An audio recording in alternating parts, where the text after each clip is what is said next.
Sometimes as a filmmaker, you just have to experiment with an idea and hope it will work. One thing we wanted to test out with our latest short, The Asylum Groove, was using shot patterns and symmetry within the sequence to see if it would help drive the story forward. Today we're going to talk about giving your film visual rhythm. Welcome to the Film Look.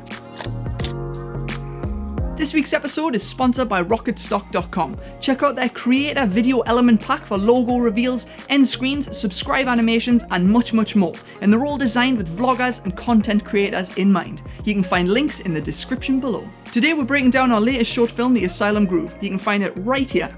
A lot of our previous films have been open-ended, have involved cliffhangers, or have just finished very abruptly. With The Asylum Groove, we wanted to improve on that. We wanted to make something which had a clear start and a clear end.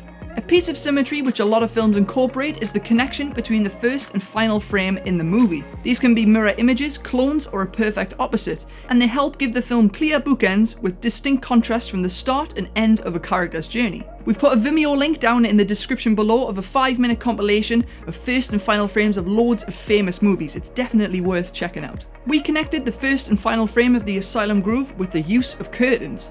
The film begins with Sam cleaning the assembly hall for the Bedsville disco, so having him literally open the film by drawing the curtains, we hoped it would give the impression that he is inviting the audience into the world, kinda like when curtains open during the start of a film or a play.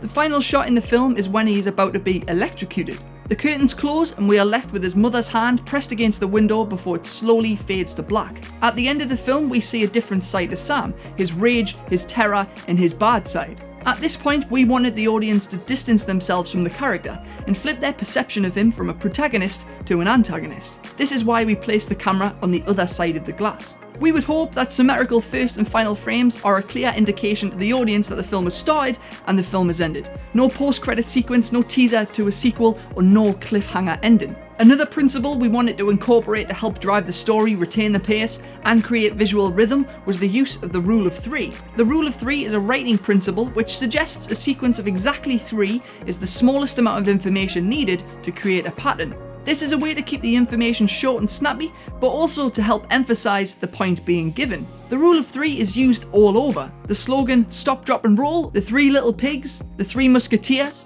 A feature film usually uses a 3-act structure, and photography composition often uses the rule of thirds. We wanted to experiment with the rule of 3 and see if we can incorporate it into the film. Each shot during the opening montage after the curtain shot is grouped into sets of 3.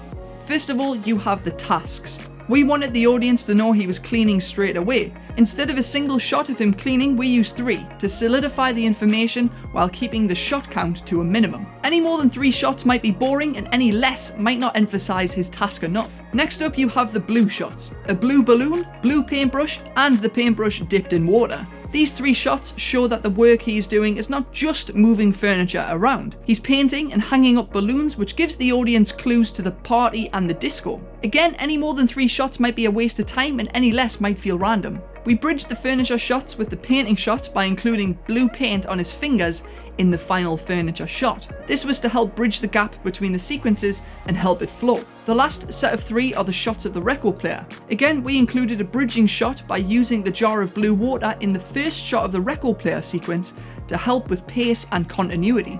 The last shot in this montage, the slow fall of the needle, was chosen for a few particular reasons. We wanted the fast pace of the montage to slow right down in order to match the pace of the character as he walks to the mop and bucket. The needle falling onto the record player and the long cross dissolve between the 2 shots gave the smooth transition between the speeds and would hopefully give a clue to the audience that the rule of 3 has come to an end. Using techniques like the first and final frames and the rule of 3 on something which instantly give your movie the film look. Things like casting, camera, costume, lighting, set, and storyline are the most important parts of a great film.